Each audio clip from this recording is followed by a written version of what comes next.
I think there are a lot of great opportunities out there. There's animations being used in a lot of different ways. I think the landscape has changed in that newer artists should expect to work at a lot of different studios. And I think in a way that's also exciting because it allows you to get use of a lot of different tools that you've had. We've had students who started at smaller studios and they said, well, I really want to be, visual development artist. Maybe not an opportunity they could get into immediately at a large studio, but at a smaller studio, they said, well, we could let you do that, but you're also going to have to design these characters. You're going to have to animate them. So I actually think there are more opportunities that are out there, particularly with the streaming services now, making a huge commitment to animation. And that's very exciting. So I'm actually very positive and excited about what the animation landscape is looking like. I feel the same way. If I didn't feel that way, I wouldn't be teaching animation, and I wouldn't be teaching the quality of animation that I'm teaching. Because, I look back on when I started in the industry, and my grandfather told me, why do you want to go into animation? It's a dying art. And I just said, I just do. And there was really nothing. I mean, when I started, you worked either at Hanna-Barbera, Disney, or Filmation. And occasionally someone might get a job at Bluth, but that was all there was. And with the advent of the internet and all of these small studios and all of the small projects that are coming up, well, big and small, that are outside the big studios, there seems to be way more opportunity than there was even 30 years ago. We've always believed that learning full animation, and that is with all the subtleties, the slow in, slow outs, the attention to drag and follow through, and as you said, weight and balance, that informs everything that you're going to do. So even if you're not going to work in full animation, you might be working in television, but you're going to apply those principles and that knowledge. Dave can certainly talk about how the early Hanna-Barbera animators coming from MGM had that knowledge of full animation.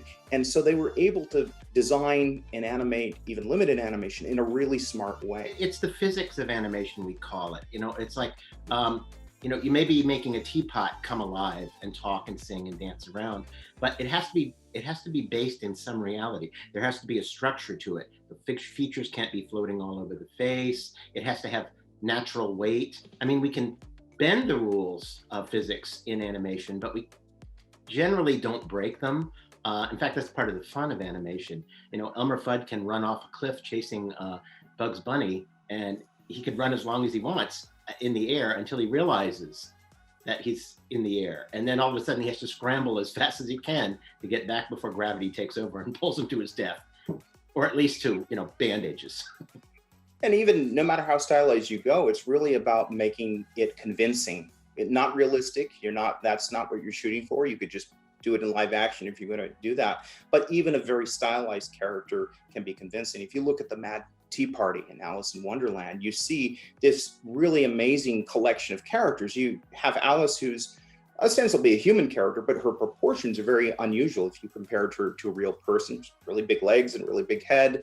But then you have, the Mad Hatter, who's another level beyond that, this giant head and tiny body. You've got, talking animals like the March Hare. And then you've got these inanimate objects that come alive. So you've got all these different levels, but they all work together in animation, which is really wonderful. And they all move convincingly, not realistically, but convincingly.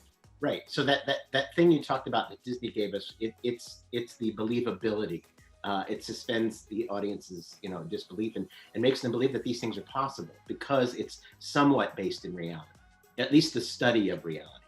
I know that when I was at Disney, I approached every scene as if, okay, because sometimes most of the time I'd be cast on two characters in the film, and they would be drastically different. And I'd have to go, who am I today?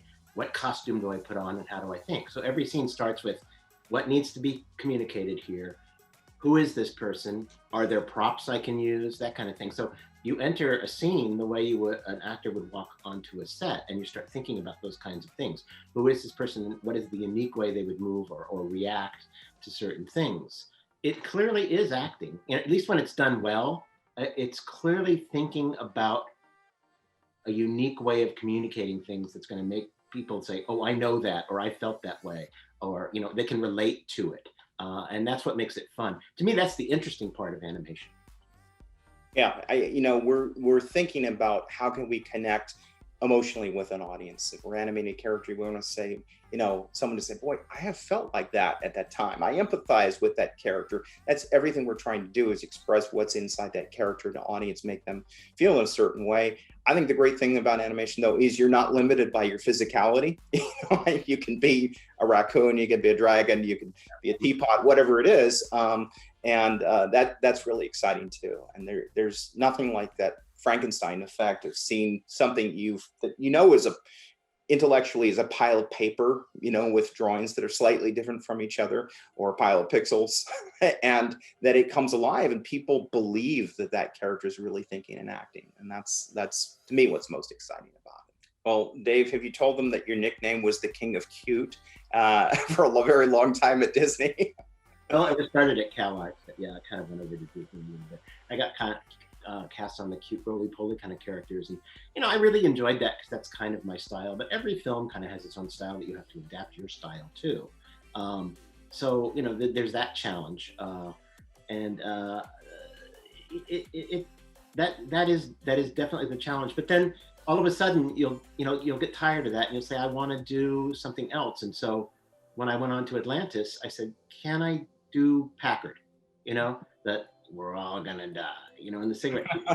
Anything but cute, and she was completely angular, totally different from anything I had done before. And I so enjoyed working on that character, because it was not that I didn't enjoy the other characters, but this one was like a real challenge because it didn't come naturally. I had to really work at it.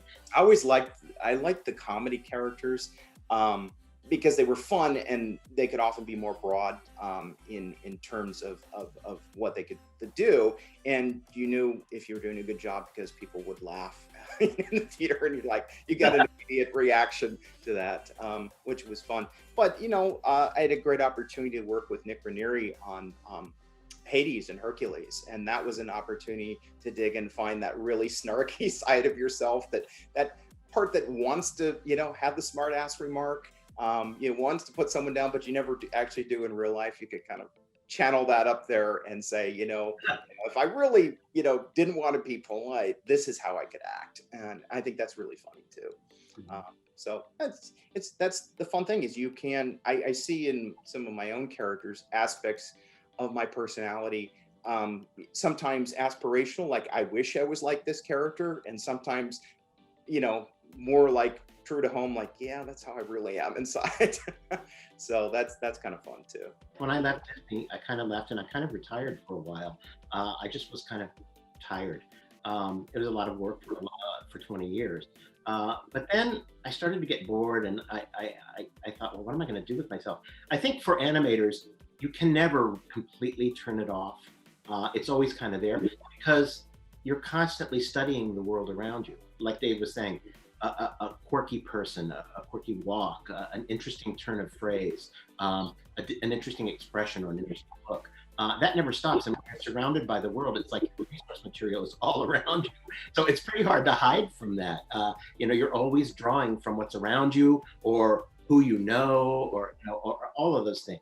So, as I found myself getting bored, then I started lecturing at Laguna College of Art and Design, developing the program. And I did a couple of lectures, and I said, Dave and I were talking, and Dave said, I'm trying to figure out how I can get you down here permanently. Short of but yeah, and then I had happened into that position there quite accidentally. I thought, I might enjoy teaching part-time, and so I found it was something that I really liked and turned out to be good at. Now with our venture into cat animation, it's an opportunity to work for ourselves, and a more freeform environment, one that isn't structured around grading, which sometimes creates its own anxiety and frustration for students.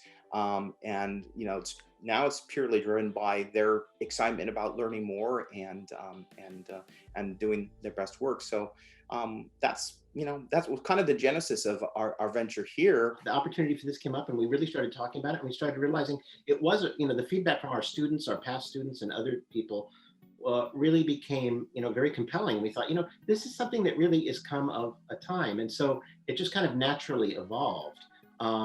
and it's been really good.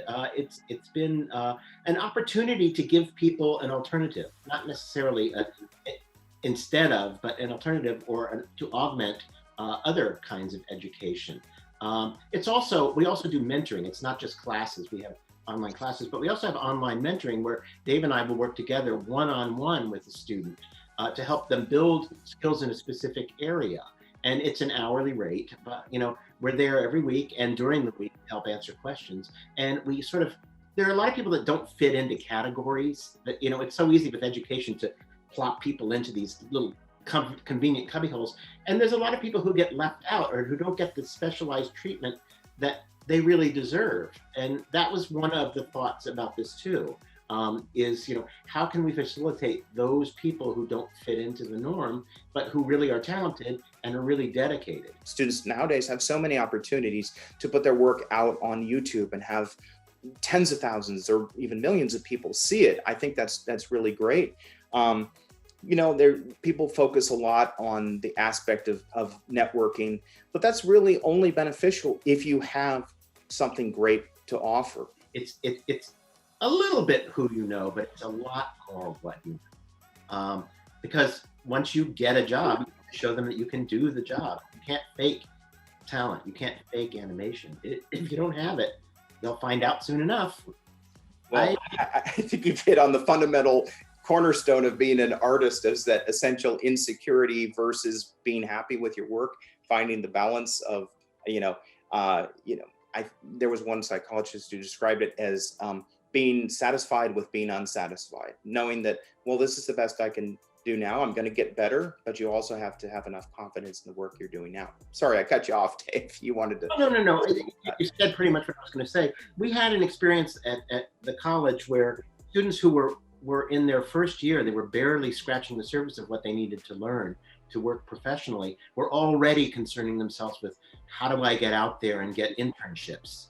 We kept saying, ho, it's like, we're trying to discourage you, but it's like, learn how to create something that you can give before you start thinking about that. You shouldn't really be starting to think about internships until your junior or senior year in college, when you have more to give. You only have one opportunity to give a first impression, and you want to make sure that you have material that is professional enough to show that people will give you some interest, or you may not get another opportunity to do that. So there's a delicate balance you have to get to. I don't know that professionals are interested in seeing people's work over and over again and watching them improve. I don't know that there's a lot of studios that are even willing to do that. I think probably they want to see people who are ready or almost ready, or who are at a place where it's like, okay, we can take these people and mold them. You have to use some judgment and really only put your best work out there. I don't think it's beneficial to put, necessarily, you don't have to show your whole process from your early post test to, the final version, nor do I think that it needs to be in color at all. There's an impression among a lot of people, it has to be inked and colored, and people won't look at it. And some of, the best tests our students have done, they've still remained in the pencil test stage. And they were marvelously successful because people reacted to the character and to the wonderful motion and emotion that was being expressed. So I think there's a fallacy that, it's got to be absolutely finished work. I think some people actually hurt themselves by trying to clean it up and sort of rob sometimes their scenes of life in the process, when the rough version had an energy and a spontaneity that was, would be great as well. I think we've created what I wish I had, a resource I wish I had when I was a young artist. So I didn't have that. I was self-taught, which was not a great way to learn, and only really had the opportunity to, run into mentors like Dave when I got to Disney. So, for me, it's always been, boy, this is something, now that I know, I wish I can convey that to students in a way that really helps them. And plus, I can't imagine not doing this, because it's so exciting when you see the light go on, or they get a concept, or they're excited about what they did. For me, that's incredibly rewarding. Yeah, and I agree with Dave 100%. My why is that I had the blessing of being there at the right time and learning from these great people and being able to work on these great films. And I got a lot from Eric and a lot from the Nine Old Men. At some point, you just have to be grateful for that and say, okay, it's time to give back. And I think that by the way we structured LCAT and then subsequently structured CAT animation, it's a perfect opportunity for me to continue to give back to people who are interested and want to learn how to be their very best. And that, to me, is the cornerstone of what CAT animation is all about.